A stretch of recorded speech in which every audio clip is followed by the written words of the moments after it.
요한복음 6장 63절에 예수님께서 이렇게 말씀하셨습니다. 내가 이르는 말은 영이요 생명이라. 오늘 성경에 기록된 말씀은 전부 영적인 말씀이라는 것입니다. 우리가 육의 눈으로 보게 되면 전부 세상 조건으로 보이는데, 예수님은 한 가지 오해하지 마십시오. 이 땅에 예수님 오신 목적이, 빌립보서 2장 6절에 근본 하나님 본체 되시는 예수님이 왜 이 땅에 오셨을까요? 천지를 창조하신 그분인데, 참고로 소개하겠습니다. 빌립보서 2장 6절에 근본 하나님 본체시라면, 골로새서 1장 18절이 근본이란 뜻이 어떤 뜻입니까? 근본 예수 그리스도. 이 근본은 헬라어로 아르케입니다. 이 아르키가 바로 무엇을 말합니까? 처음, 시작이라는 뜻인데, 요한복음 1장 1절에 태초에 말씀이 계시니라, 이 태초가 아르케입니다. 다시 말씀드려서 태초는 예수를 말씀합니다. 그래서 그분이 이 땅에 오신 목적이 한 가지입니다. 우리에게는 구원의 주가 되십니다.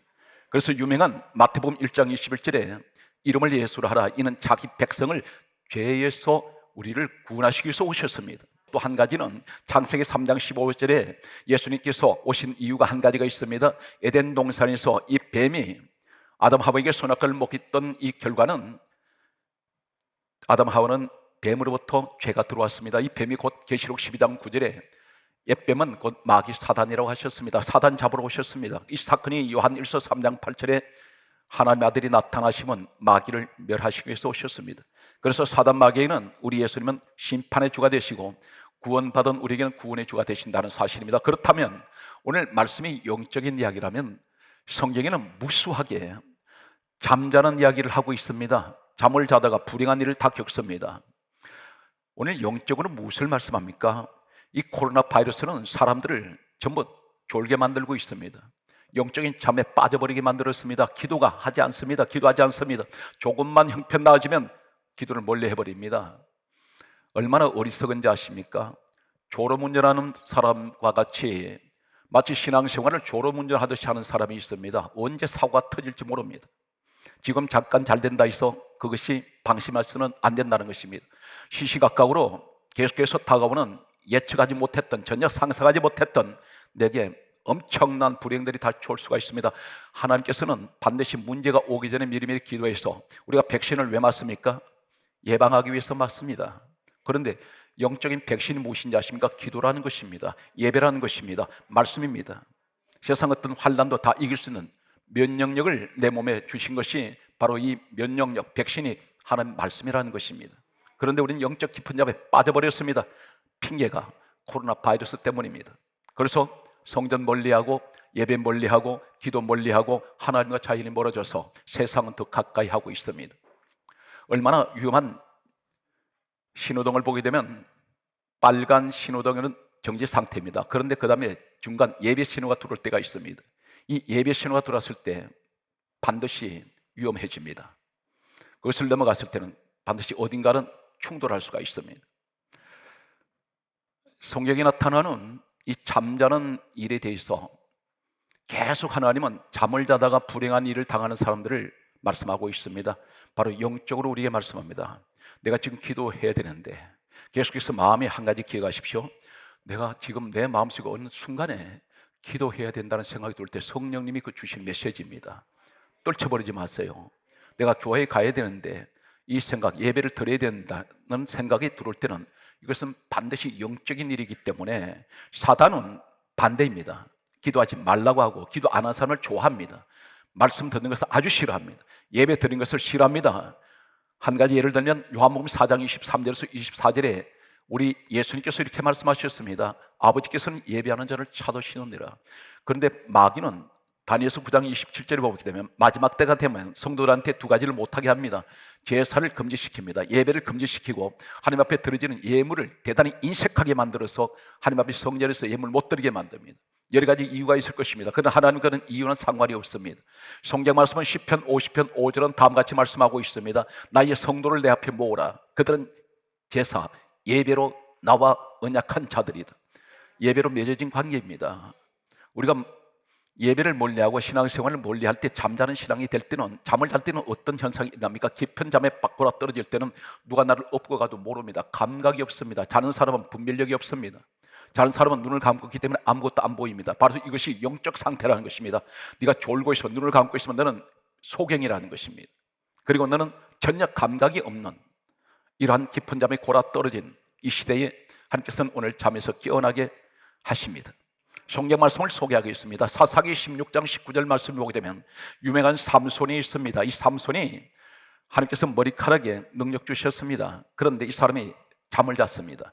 잠을 자는 순간에 머리카락은 밀려버리고 성경 강조합니다. 하나님의 능력은 떠나버립니다. 힘이 없어집니다. 무엇을 말합니까? 기도할 사람이 기도하지 않고 깊은 세상 잠에 빠져 있을 때에 성경은 그렇게 우리에게 가르쳐주고 있습니다. 성경 말씀은 이렇게 또 기록하고 있습니다. 열왕기상 3장 19절에서 20절 말씀을 보게 되면 솔로몬 시대에 한 여자가 있습니다. 이 여자가 자신의 아들을 죽입니다. 어떻게 죽였을까요? 성경이 이렇게 강조하고 있습니다. 밤에 깊은 잠에 골아 떨어졌을 때 육중한 자신의 몸으로 젖 먹는 이 아들을 덮쳐버렸습니다. 어머니 몸으로 깔아뭉개버렸습니다. 아이가 질식해서 죽었습니다. 왜 성경은 이것을 기록하고 있을까요? 이 시대도 그런 사람이 있다는 것입니다.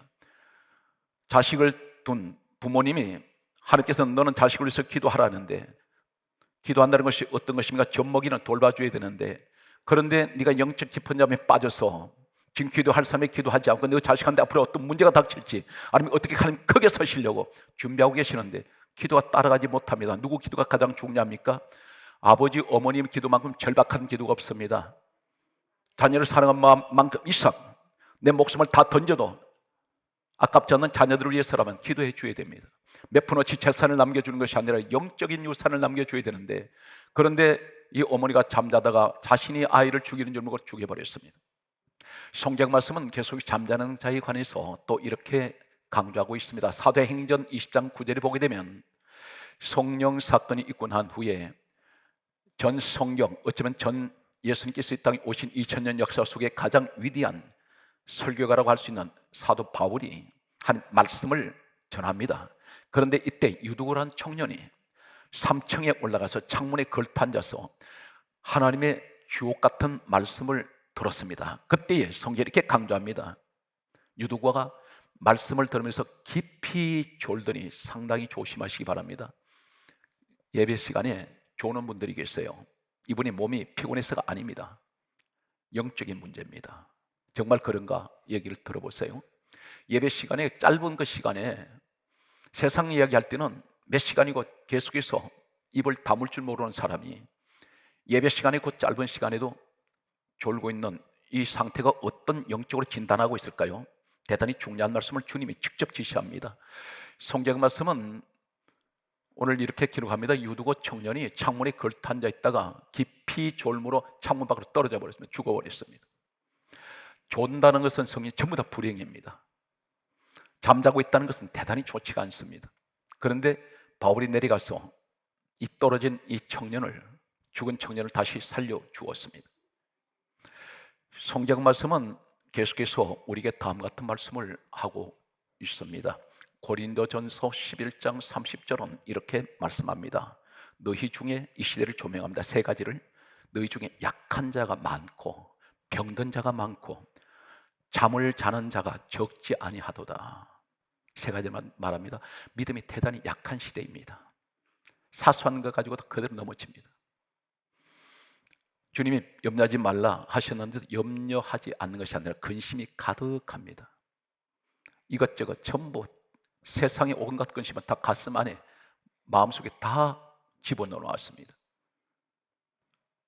정반대의 현상이 일어나고 있습니다. 병든 자가 많다 있습니다. 영적 병든 자가 너무 많습니다. 성경은 많다고 있습니다. 그리고 잠자는 자가 적지 아니하다. 다 잠을 자고 있습니다. 영적으로 잠잡니다. 기도 소리가 별로 들리지 않습니다. 성전에서 기도 소리가 들리지 않습니다. 기도는 하는데 입으로 중얼중얼합니다. 간절하게 부르짖는 기도 소리는 들리지 않습니다. 기도가 잠을 자는 시대입니다. 예배가 잠을 자고 있습니다. 오늘 성경 말씀은 또 이렇게 기록합니다. 데살로니가전서 5장 6절에 성경이 말씀합니다. 우리는 다른 이와 같이 자지 말고 오직 깨어 정신을 차려라. 우리가 정신 차려야 될 때입니다. 하나님께서 그렇게 말씀하셨습니다. 베드로전서 5장 8절에 우리가 깨어있지 않으면 어떤 일이 날까요? 성경 강조합니다. 근신하라, 깨어라. 이 깨어란 말은 잠에서 깨어나라. 왜 그렇습니까? 너희 대적 마귀가 우는 사자같이 두루 다니며 삼킬 자를 찾나니 통째로 삼켜버립니다. 이 마귀가 택한 사람들을 찾아다녀요. 그럼 누구를 노리느냐면 자는 자를 노린다는 것입니다. 강한 사람, 믿음이 강한 사람 못 건드립니다. 여러분, 이단들이 누구를 건드린지 아세요? 믿음이 흔들린 사람들을 찾아갑니다. 그들은 정보를 정확하게 알고 있습니다.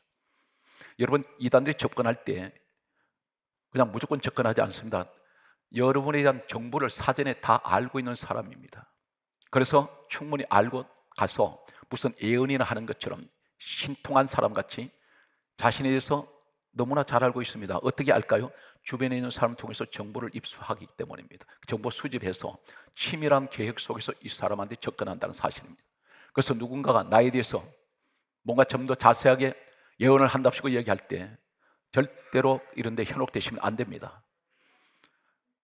오늘 성경 말씀은 다음과 같이 말씀하고 있습니다. 예수님께서 친히 하신 말씀이 마태복음 13장 5절에 보게 되면 사람들이 잘 때에 원수가 와서 가라지를 뿌리고 갑니다. 지금 우리는 내가 알곡인지 가라지인지도 모르고 있습니다. 그런데 잠을 잘 때 원수가 왔는데 이 원수가 누구일까요? 마태복음 13장 39절에 예수님이 친히 이 정체를 벗겨버립니다. 마귀가 가라지를 뿌리고 갔다 했습니다. 이 원수가 마귀입니다. 그러면서 예수님께서 가라지가 돼버리면 뭐라고 말합니까? 나는 교회를 다니는데 구원받은 줄 알았더니 마태복음 13장 30절에 예수님이 친히 하신 말씀 보게 되면 추수 때까지 두어라. 그래서 가라지는 가려내서 불에다가 던져버려서 살라버릴 것이다. 불은 지옥입니다. 이 말이 무슨 말입니까? 사단 마귀가 언제 가라지 만드나요? 잠자고 있을 때입니다. 성경은 예수님이 그걸 가르쳐 주셨습니다. 예배 시간에 절대로 졸지 마십시오. 자지 마십시오. 가라지가 될 수 있습니다. 그것을 나도 모르게 가라지 만들어 버립니다. 그럼 가라지를 왜 추수 때까지 두라고 말씀하는지 아십니까? 중간에 뽑아버릴 텐데 교회 안에 보게 되면 가라지 같은 사람이 보일 때가 있어요. 그런데 때론 이 담임 목사가 볼 때 뽑아버리고 싶은데 왜 그렇습니까? 뽑으려는데 옆에 사람 보니까 대단히 신실한 사람이 옆에 있습니다. 이 사람이 같이 시험 들 수가 있습니다. 같이 뽑혀나갈 수가 있습니다. 그것이 바로 뭐냐면 이 가라지와 밀밭 알곡 가운데는 뭐가 있냐면 땅의 뿌리가 보이지 않는 곳에 무엇이 있냐면 가라지가 알곡의 뿌리를 감고 있기 때문입니다. 가라지 뽑아내면 같이 딸려서 뽑혀버립니다. 가라지 뽑아내면 알곡 성도가 같이 교회를 나가버리기 때문에 달고 나갑니다. 그걸 책임지지 않습니다. 이것이 가라지의 특징인데 가라지 한 가지 대단히 중요한 것은 그래서 예수님께서 말씀하시기를 가라지 뽑다가 알곡까지 뽑힐까 염려하기 때문이다. 그 말씀을 하셨습니다. 그러면서 하실 말씀이 왜 추수 때까지 두냐면 이것이 가라지와 알곡은 자랄 때 전혀 표시가 나질 않습니다. 진짜가 가짜 같고 가짜가 진짜 같아요. 그런데 언제 확인하게 드러나냐면 열매를 맺을 때 추수 때 확연하게 드러납니다. 이 가라지는 열매가 달라요. 이 열매 먹으면 사람이 치명적인 독이 있습니다. 그래서 예수님께서는 마지막 때에 보자는 것입니다. 지금은 내버려 두고 있습니다. 그래서 교회 안에 말썽을 피고도 하나님을 대적하고 성도를 넘어뜨리고 시험에 들게 해도 내버려 두신 이유가 뭐냐면 추수 때 가서 보자는 것입니다. 이것이 하나님의 중간 결산을 하지 않습니다. 계속 회개할 기회도 주십니다. 그럼 마지막 추수 때는 인정사정 없이 가라지 알곡을 가려버립니다. 오늘 이러한 일련에 우리는 잠자는 신앙에 대해서 살펴봤습니다. 그런데 대표적으로 잠자다가 7가지 시험을 만난 사람이 있습니다. 성경에는 그 유명한 베드로입니다. 베드로는 주님이 계속 강조하셨습니다. 깨어 있어라, 기도해라, 너 시험 온다. 우리에게 지금 하시는 말씀입니다. 그런데 아랑곳 없어요. 이 베드로가 평소에는 멀쩡하던 사람이 기도 시간에 잠에 골아 떨어져 버렸습니다. 이 사건이 예수님께서 겟세마네 동산에 오르셨습니다. 제자들과 함께 오르신 우리 주님께서 이제 날이 밝으면 십자가를 지시기 위해서 끌려가셔야 하는데 예수님께서 겟세마네 동산에서 오르시면서 제자들에게 특별히 베드로에게 이렇게 말씀하셨습니다. 여기서 너희는 깨어 기도해라. 그리고 얼마 떨어진 곳에서 예수님이 기도하시다가 와 보셨을 때에 이 베드로가 깊은 잠에 골아 떨어져 있었습니다. 그래서 예수님께서 말씀하시기를 마태복음 성경은 26장 40절에서 41절에 이렇게 말씀하고 있습니다. 어찌하여 자느냐? 시험에 들지 않게 깨어있어 기도하라. 너 그렇게 자면 안 된다. 너에게 지금 다가오는 시험이 한두 가지가 아니다. 지금 우리에게 말씀합니다. 너 왜 이렇게 지금 현실에 안주하고 있느냐? 기도해야 되는데 네가 너 가정을 위해서 기도하지 않으면 너 기도 가정에서 해줄 사람이 없다. 네가 이 기도하기 위해서 하기 싫어도 무릎 꿇고 엎드려야 하는데 왜 자고 있느냐? 잘 때가 아니다. 그 말씀을 지금 우리에게 하고 있습니다. 한 해가 이제 마감되면 이제는 지금까지 하나님 앞에 우리가 내 자신을 돌아볼 때 이것이 잘못되었다면 회개하고 내년 신년 새해는 기도하는 해, 가정에 환란이 오지 않는 해, 내가 기도했던 모든 문제가 해결받는 해, 행운의 한 해가 되셔야 됩니다. 방법은 하나님께 있습니다. 오늘 성경 말씀은 이렇게 기록합니다. 첫 번째, 이 사람이 시험이 찾아온 것은, 만나지 말아야 될 시험이 온 것은, 이 베드로가 첫 번째 만났던 시험은 어떤 것입니까? 요한복음 18장 10절 말씀에 보게 되면 베드로와 제자들이 예수님과 함께 기도하고 겟세마네 동산을 지금 내려오시는데 예수님을 잡으러 왔던 가룟 유다가 앞에 서고 로마 군병들이, 그리고 여러 명의 사람들이 예수님을 잡으러 왔습니다. 대치하고 있습니다. 이때에 성경 말씀은 이렇게 기록하고 있습니다. 요한복음 18장 10절 말씀을 보게 되면 베드로가 칼을 빼서 그 예수님을 잡으러 온 사람 일행 가운데 대제사장 이름을 기록합니다. 말고라는 사람 오른편 귀를 베어버렸습니다. 대차고 있는 거리입니다. 얼굴과 얼굴과 마주보는 것이 아니라 거리를 두고 있는데 어떤 사람은 이렇게 말합니다. 이때 베드로가 가지고 있던 칼이 짧은 칼이었을 것이다. 아닙니다. 참고로 말씀드리면 베드로는 어부이니까 회 떠먹으려고 칼 가지고 다녔을 것이다. 아닙니다. 이미 이 사람은 어부일을 청산한 지가, 예수님 따른 지가 3년 6개월입니다. 이 사람이 가지고 있던 칼은 우리가 원어의 그 어근을 보게 되면 긴 칼입니다. 전쟁에서는 그러한 칼을 차고 다닙니다. 왜 차고 다닐까요? 자신의 힘을 믿고 있습니다. 육신의 힘을 믿습니다. 이 사람 칼을 얼마나 잘 쓰는지 앞에 있는 사람 귀를 정확하게 떨어뜨린 사람입니다. 예수님께서 이렇게 말씀하셨습니다. 칼을 가진 자는 칼로 망한다. 그렇게 말씀해서 이게 뭘 말합니까? 육신의 힘을 가지고 하는 자는 육신은 망한다. 그러므로 이 귀를, 떨어진 귀를 다시 붙여 고쳐 주셨습니다. 여기서 뭘 말합니까? 예수님 앞에서 이 사람은 예수님을 의지하는 것이 아니라 자신의 칼을 의지하고 있다는 것입니다. 영적으로 깊은 잠에 빠진 사람은, 기도하지 않는 사람은 어떤 것을 보여줍니까? 베드로같이 문제를 만나면 예수님 의지하지 않습니다. 내 힘으로, 육신의 힘으로 뭘 해결하려고 하고 있습니다. 그래서 이 사람은 육신의 힘을 의지하기 위해서 칼을 가지고 앞에 있는 사람 귀를 떨어뜨리는데 해결이 됩니까? 해결이 안 됩니다. 뭘 하든지 하나님의 힘을 구하지 않습니다. 자신의 힘으로 무엇을 하려고 합니다. 육신의 힘을 의지합니다. 이것이 첫 번째 실패였습니다. 두 번째는 마태복음 26장 56절에 보게 되면 예수님께서 그 다음에 어떤 일이 납니까? 붙잡혀 섰습니다. 붙잡혀 설 때 성경 강조합니다. 제자들이 다 예수를 버리고 도망해버립니다. 기도하지 않는 사람은, 영적으로 조는 사람들은, 잠자는 신앙은 반드시 자신에게 조금만 불리해지면 예수님 버려버립니다. 이것이 잠자는 자들의 두 번째 위험입니다. 세 번째는 어떤 일이 있을까요? 마태복음 26장 58절에 보게 되면 멀찍이 예수를 따라갑니다. 절대 주님 가까이 하지 않습니다. 에베소서 1장 23절에 교회는 주님 몸이라 있습니다. 그런데 교회 가까이 하지 않습니다. 일정한 거리를 두고 있습니다. 항상 신앙생활에서 하나님과 일정한 거리를 둡니다. 어떤 분들은 이렇게 말합니다. 교회 가까이 가면 시험 들어. 그렇다면 교회가 주님 몸이면 예수님 가까이 하면 시험 듭니까? 똑같은 이야기입니다. 신앙생활에 잠자는 신앙은 기도하라 했는데 기도하지 않다가 베드로는 차도하는 이 시험은, 첫 번째는 육신의 힘을 믿고 예수님 앞에서 행동하는 사람, 육신의 힘으로 해결하는 사람. 두 번째는 조금만 불리지면 도망가 버리는 사람. 세 번째는 항상 일정한 거리를 두고 주님을 따라가는 사람들. 이것이 실패의 세 번째입니다. 네 번째는 어떤 일이 있을까요?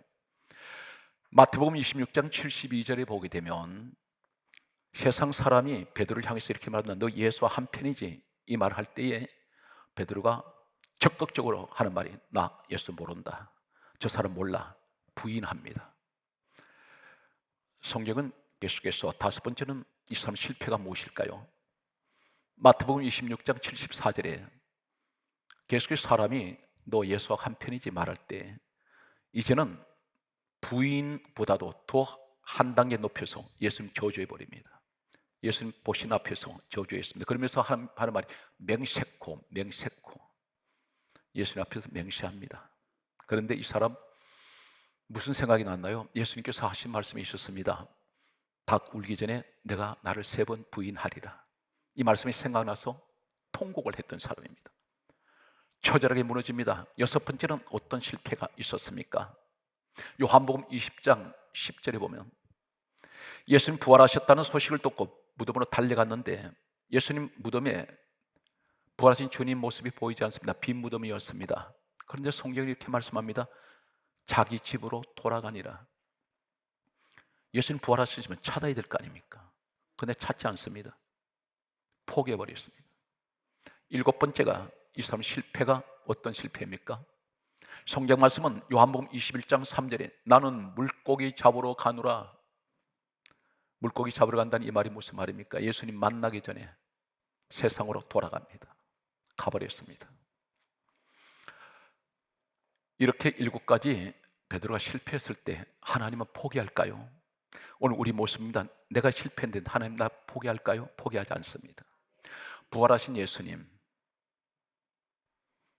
이 베드로가 물고기 잡는 그곳에 찾아오셨습니다. 그래서 요한복음 21장 9절에 성경은 예수님이 친히 베드로 먹이려고 숯불에 생선을 구우시고 떡을 구우셨습니다. 그리고 하신 말씀이 요한복음 21장 12절에 이리 와서 조반 먹어라 그러세요. 배고픈 줄 아시고 시장 간 거 아시고 너 아침 안 먹었지? 내가 아침 준비해 두었어. 이리 와서 조반 먹자. 나와 함께 밥 먹자. 베드로가 예수님 발견하고 달려갔어요. 너무 반가웠습니다. 그런데 주님 앞에 서는 순간 멈칫했습니다. 숯불이 거기 있었습니다.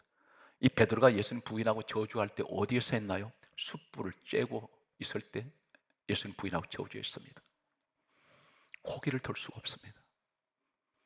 주님 앞에 마주 앉아서 감히 고개를 못 들고 있습니다. 너무 사흘 전에 자신의 너무 주님 앞에 마음 아프게 했던 것이 생각나서 고개를 들지 못하고 있을 때 성경 감사합니다. 생선을 뼈를 가려서 생선 살을 주시면서 받아 먹어라. 떡도 주셨습니다.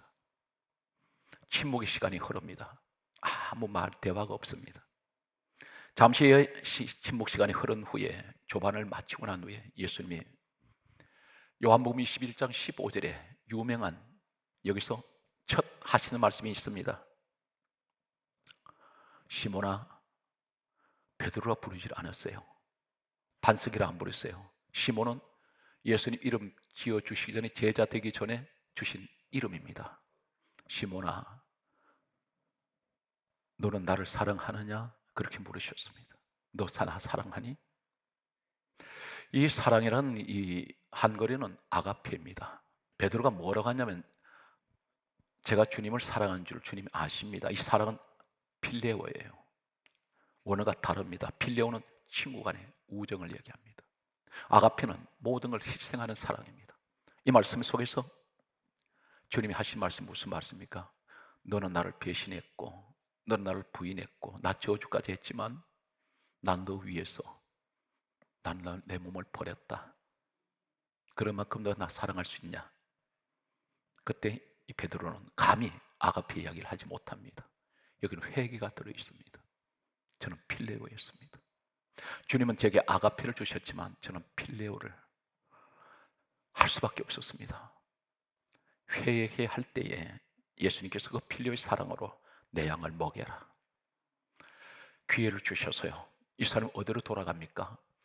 기도하지 않고 잠자고 있던 이 사람이 사도행전 1장 14절에 예수님 떠나시고 난 후에 이 사람 스스로 찾아간 곳이 어디입니까? 다락방이었습니다. 다락방에서 열흘 동안 120명과 같이 그 좁은 공간에서 계속 기도했습니다. 10일간 기도합니다. 이때 놀라운 성령이 임하시고 불이 임합니다. 이때부터 베드로는 달라집니다. 여러분, 기도 자리 회복하시면 달라집니다. 하나님께서 지금까지 내가 힘들고 어려웠던 어려운 순간들은 다 지나갔고 이제 다시는 하나님, 제가 기도 자리에서 잠자지 않습니다. 예배를 사모하고 깨어 있겠습니다. 마치 베드로가 다락방에서 기도하다가 성령의 불을 받은 같이 이 사람 입을 통해서 어떻게 일어납니까? 단 한 명도 전도하지 못했던 사람, 귀신 한 마리 쫓아내지 못했던 이 사람이 어떤 능력이 나타납니까? 하루에 3,000명씩 주님 앞으로 돌아옵니다. 말씀의 능력이 나타납니다. 기도하더니 마음을 같이하여 기도했습니다. 그때 이 사람 그림자만 지나가도 귀신 들린 사람들, 모든 질병이 걸린 사람들 다 치료가 됩니다. 오늘 여러분 그 주인공이 되시기 바랍니다. 베드로가 우리와 평범한 사람입니다. 나도 그 자리에 설 수 있습니다. 2022년 신년 새해는 이렇게 준비하시고 승리하시는 여러분 되시기를 주의 이름으로 축복합니다.